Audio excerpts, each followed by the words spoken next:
Lately, a lot of Americans have been getting a lot of passports from a lot of different countries. Mostly this has been happening through something called citizenship by descent. Basically, it means that you may be able to get citizenship and a passport from other countries where your ancestors also had citizenship. I do know a little bit about this because I've done it myself. And as a result, I now have 3 passports. So in today's video, I'll walk you through the process that I used to do this and why I think multiple passports can be so helpful, especially to solo women travelers. I'll also give you some tips about how to figure out if you may be eligible for another passport. And stick around to the end because I'll share some thoughts on some potential downsides to having multiple citizenship and multiple passports. So let's get started. My name is Jackie and this is Ready, Set, Solo, where we talk about all things related to solo travel for women. Now, one housekeeping thing before we go further, please understand that this video is not legal advice, and you should not rely on it as legal advice. If you're looking for legal advice, please don't get it here. You can consult an attorney of your choice. So how big is this trend for Americans to be getting other passports? It's pretty big. There are estimates that somewhere between 200,000 and 300,000 Americans have sought additional passports just in the last year. And Ireland is a perfect example. Ireland has seen a 100% increase in Americans applying for citizenship and passports over just the last 2 years.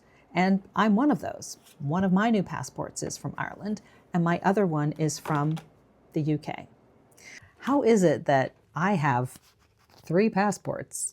Well, it's because I was a citizen of 3 countries on the day I was born, thanks to my dad and my granddad. So here's my dad.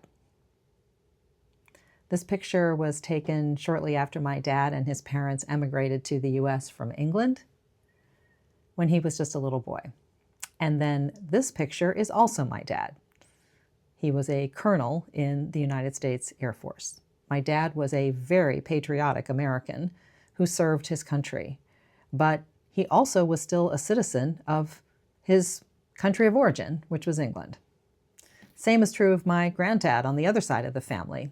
He was born in Ireland and came to the US as a young man and never gave up his Irish citizen. Again, a patriotic American who also was still a citizen of Ireland. And thanks to those two, on the day I was born, I was considered both an American, because I was born in the US, but also British and Irish because of citizenship by descent. So, what is that? Citizenship by descent means that you are a citizen of a country because you are descended from other citizens. It's important to understand that this is a birthright. It's not something you buy, it's not something you negotiate, it is yours from the day you're born. Many countries observe different versions of citizenship by descent, and each country has its own rules.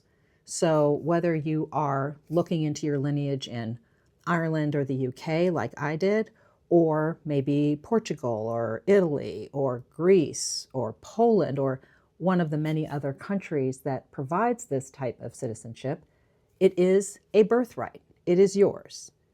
However, you do have to do the paperwork to register that citizenship and then also obtain a passport from that country. So this channel focuses on travel for women who like to travel solo. So why do I think that having these multiple passports is good for me as a solo traveler and could be good for you as well? So the number one thing for me is that having multiple passports just gives me flexibility, particularly in regard to my Irish passport because Ireland is part of the EU. So having an EU passport means I can go to 2 dozen countries in Europe and stay as long as I like. I don't have to worry about a visa. I don't have to worry about a time limit. It just takes all that pressure away. The second thing is some passports, like the Irish passport, get you visa-free access to other countries around the world as well, and even more than a US passport will. The second reason that I really wanted to pursue having multiple passports is a safety-based reason, and that is that if I'm traveling in a country and there is a problem, maybe there's a pandemic that breaks out, or there's a natural disaster, or something happens that I'm not able to get back home to the US, I have 3 different countries whose consulates I can go to for help. So that's also related to another safety reason, which is I think there are certain areas of the world where if you present your US passport, that may bring a little attention on you that perhaps something like an Irish passport or even a UK passport wouldn't do in terms of negative attention. And then the final reason why I think multiple passports are good for solo travelers like me is that sometimes I lose things. Sometimes, a bag or a backpack gets stolen or lost or left behind in a taxi. And if my passport's in there, I am really in a big way of hurt. But if I have another passport sitting back in my hotel safe, I might be able to use that passport instead to get myself out of there safely while I'm waiting for a replacement for the passport that I lost. So if you want to pursue citizenship by descent, here are the 3 basic steps you need to follow right at the outset. The first is just to form a family tree. So do that research, talk to your relatives, see if you can find an ancestor who aligns with a country that you might want to have a passport from. Now, I've mocked up this family tree here just to illustrate that you might have more than one path that you could follow. I did. I had one line to go to get my British passport and my other line to go to get my Irish passport. So take a look at all of that and then see if you can create an unbroken line from that ancestor to you. So identify the ancestor and make sure that you can get all the relevant records to identify that person through certified government records, and then trace that line down to yourself. Then identify the rest of the documentation you're going to need. Get that documentation filed with the relevant government agency of that country, and ultimately you will be registered there as a citizen, and once you're a citizen, you can apply for a passport. Now, what countries would even be on the list for this type of citizenship by descent?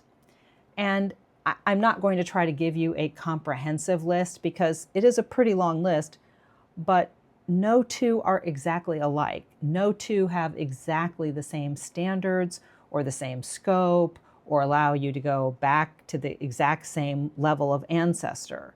So that's why I just gave you sort of a sample here of some of the countries, and that they do tend to fall into these 3 categories. It's almost like easy, medium, hard. Ones that let you go back almost indefinitely, others that tend to stick to a parent, grandparent, although occasionally might let you go back to a great-grandparent, and then those that are real sticklers and you are really going to be, you're going to have a difficult time demonstrating it in those countries.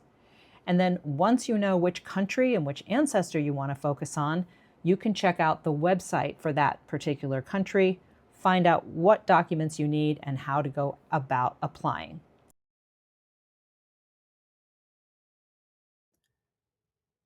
So this is the website that you would go to learn about the requirements for Irish citizenship by descent and then register your citizenship and ultimately get your passport. So again, I'm going to show you aspects of the process if you are relying on a grandparent as the basis for your citizenship.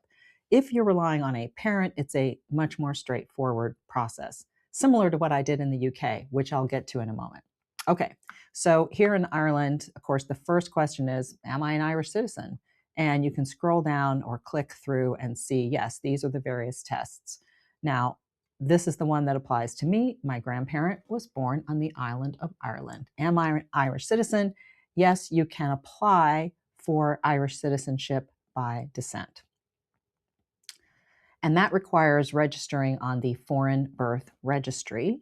And this page gives you all the requirements for that. I won't go through all of them, but a couple of things I would highlight. One is the photo requirement, because keep in mind that Ireland and the UK use a size of passport photo that is not the same as US size. So there are specific requirements for the dimensions of the photo and how you take it and how you submit it. So pay close attention to that. The other is this witness requirement. Now, it's not surprising that they would want to have someone who knows you certify that, yes, the person in these photos is the same as the person in these documents. And I say that based on the fact that I know this person. So, who can be your witness? Well, obviously, it can't be someone who is related to you. So, someone is personally known to you, but not a relative. Okay. But they also have to be from one of the following professions. I guess this is the way of ensuring that whoever is certifying this for you is a respectable person in the community. So you'll see this long list of folks. So you're going to need to think of someone who's known you for at least 2 years, meets these criteria, and can certify your documents for you. Now, this is the website that I used in the UK to get my UK citizenship registered and get my passport. It is, in many respects, very similar to the Irish website, and I'm not going to take you through all the details of this. But one thing I wanted to point out is this section, apply for citizenship if you have a British parent, which again was my method of applying. But take a look at this, because there are all these distinctions based on when you were born. And that's because the law has changed at various times as to who is eligible under British law. So for me, it's this category, born before 1983. Now, if you were born before 1983, you may automatically be a British citizen if you were born outside the UK and your father is British. So depending on when you were born, it may not be sufficient that your mother was British, only that your father was. And again, this changed in 1983, and the law after that was that it could be either parent. So I point this out not only because it's a really important part of the application process if you're trying to get a British passport, but also because it's the type of thing that each country does to make distinctions about who is eligible, when they became eligible, and how they became eligible. So you really do have to dig into the details to determine whether you really can get this type of passport. Now, I mentioned at the outset that there are some potential downsides to having multiple citizenship, and there are two in particular that I think are important to know about. The first one is the risk of double taxation. The US is one of only 2 countries in the world that taxes its citizens on the basis of their citizenship, not on the basis of where they live. So if you are, using one of your new passports to live someplace in Europe and you're earning money while you're there, then that money could be subject to tax of the country you're living in as well as the United States. Now, the US has treaties with many countries to avoid this double taxation, and there are tax credits available. Again, I am not here to give you legal or tax advice.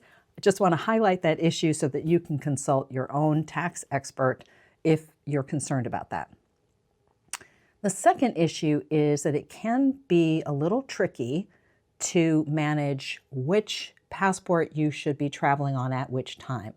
The general rule is that if you are a citizen of a country, you should be using that country's passport when you enter or leave that country. So, for example, I'm going to London in a few weeks. I will be leaving the US on my US passport, but entering England on my UK passport.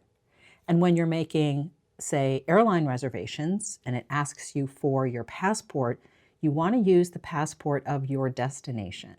So again, these rules can get complicated, so it's something that you need to make sure that you've looked into before you take your next trip abroad.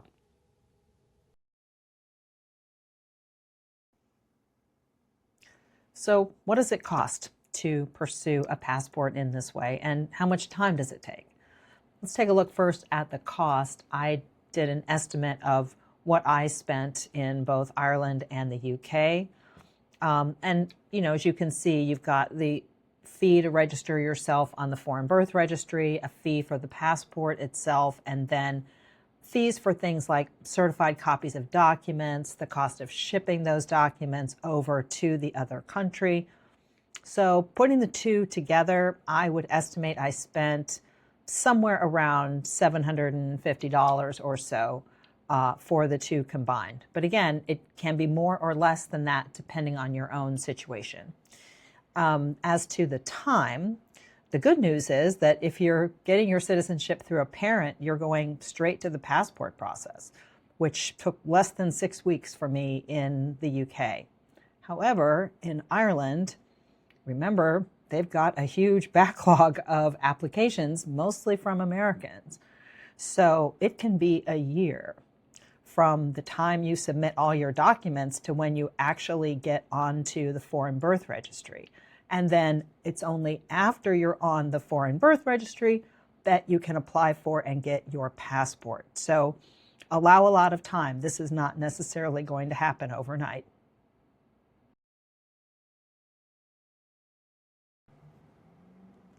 Now, just one more thought before we go. I've focused today in the video on the practical benefits of getting citizenship by descent and that very valuable passport. But there are also potentially some emotional benefits. At least there were for me. My dad died when I was 16. My grandfather passed away when I was just a little girl. So they didn't have all that much time to tell me their family stories. And going through this process and reading through the documents and learning all about that history really resonated with me and made me feel a little bit more connected to them and to my family history generally. So if that's important to you, that could be one more reason to look into getting another passport. And with that said, thank you for joining me today. Really appreciate it. If you have any thoughts or comments about any of these issues, please drop me a comment below. I would love to hear from you. And while you're down there, make sure you hit those like and subscribe buttons because that will let me make more content here on YouTube. Thank you again. This is Ready, Set, Solo, where we talk about all things related to solo travel for women. Safe travels.